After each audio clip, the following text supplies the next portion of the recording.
Bonjour, je m'appelle Roseran Georges-André. Je vous présente en quelques minutes l'étanchéité à l'air des bâtiments.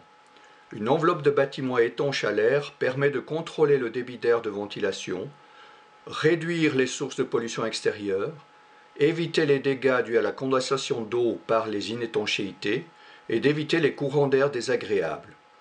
Pour effectuer un contrôle, on utilise une porte soufflante appelée blower door. Depuis de nombreuses années, nous utilisons le matériel d'Infiltech. Actuellement, nous avons le dernier modèle, le E3. Celui-ci possède un ventilateur puissant d'un débit maximum de 9300 m3 par heure. La maison à contrôler est mise en surpression et en dépression à 50 pascal selon la norme EN 13829. Nous passons maintenant à la pratique.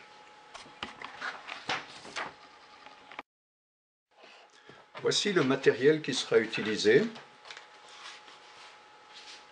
Les ballons pour rendre étanche la ventilation, la pompe pour gonfler les ballons, les feuilles de plastique, et pour coller les feuilles de plastique sur les différents matériaux, tels que le bois, béton, métal, etc., différentes bandes collantes. Voici un générateur de fumée pour détecter les fuites. Dans certains cas, des fumigènes suffisent.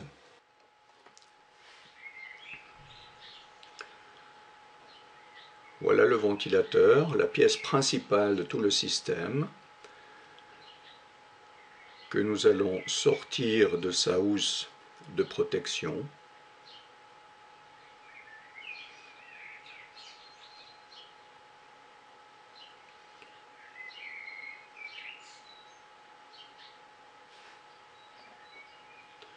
Voilà, nous arrivons à la fin. Deuxième partie importante, c'est le cadre en aluminium qui sera placé à la place de la porte actuelle avec une toile et qui recevra le ventilateur. Voilà, le cadre est monté avec la toile. Il faut le mettre dans l'embrasure actuelle de la porte, qui peut être la porte d'entrée ou une autre. Et voici le ventilateur introduit dans l'ouverture prévue à cet effet.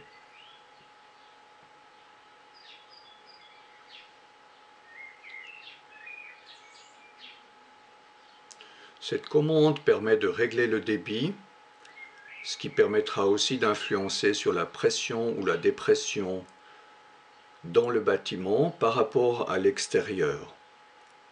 La différence de pression normée est de 50 pascal en surpression et en dépression. Et voilà le ventilateur qui est en marche.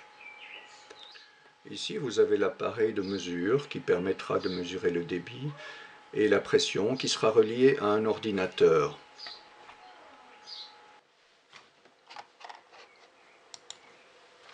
Démarrage du programme de mesure, choix des unités, du type de mesure, si c'est un fichier existant ou un nouveau.